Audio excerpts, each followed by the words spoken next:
সেগুলো এখনো কিছু ট্রাই করা হয়। আমাদের দেশে যে বড় একটা হাসপাতালে করা হচ্ছে না তা না, বাট এখন পর্যন্ত যে কথা জার্নাল বেরোচ্ছে তারা কেউই এমন কোনো আহামরি বড় রেজাল্ট দেখাতে পারে। আর রিগার্ডিং স্টেম সেল, যারা স্টেম সেল দেয় তারা দাবি করে এই নাকি তৈরি করতে পারে না এমন কিছু নাই, কিন্তু এটাতে কন্ট্রোভার্সির কোনো সীমারেখা না। স্টেম সেল দেওয়ার পর যদি উন্নতি না হয়, এটাতে স্টেম সেলের ব্যর্থতাই হয়েছে এটাও প্রমাণ করা যায় না।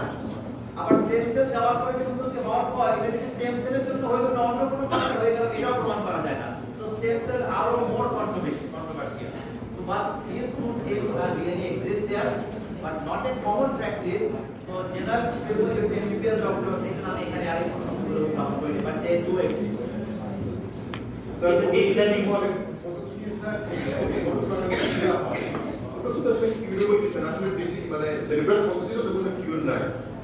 ফটোক্স একসময় বাংলাদেশে আজ থেকে 3 বছর আগে দাম ছিল এক ভাইল, যদি আপনি আমেরিকাতে ধরেন, আমেরিকা বানায়, চীন বানায়, আর হচ্ছে সাউথ কোরিয়া, এটা আমার বাংলাদেশে আসে, ইন্ডিয়ান আসে, তো যে ফটোক্সটা আপনার আমেরিকাতে যে সবচেয়ে বেশি ইউজ হয়, সেটার 15,000 দাম ছিল সম্ভবত 40,000 টাকা দাম আছে।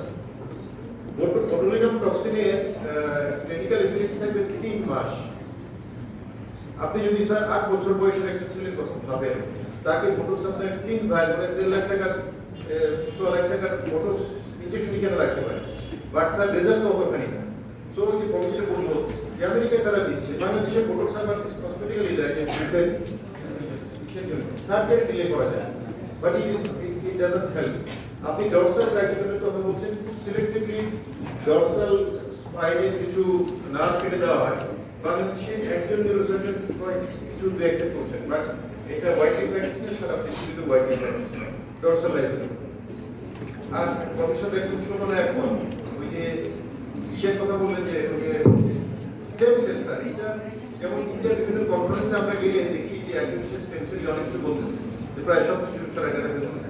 But আমরা যখন ইন্ডিয়ান অন্যদের জিজ্ঞেস করে বলে এটা শুধু lecture only, you don't have to believe everything, আসলে সময় লাগবে স্টেম সেল আসলে কত বেশি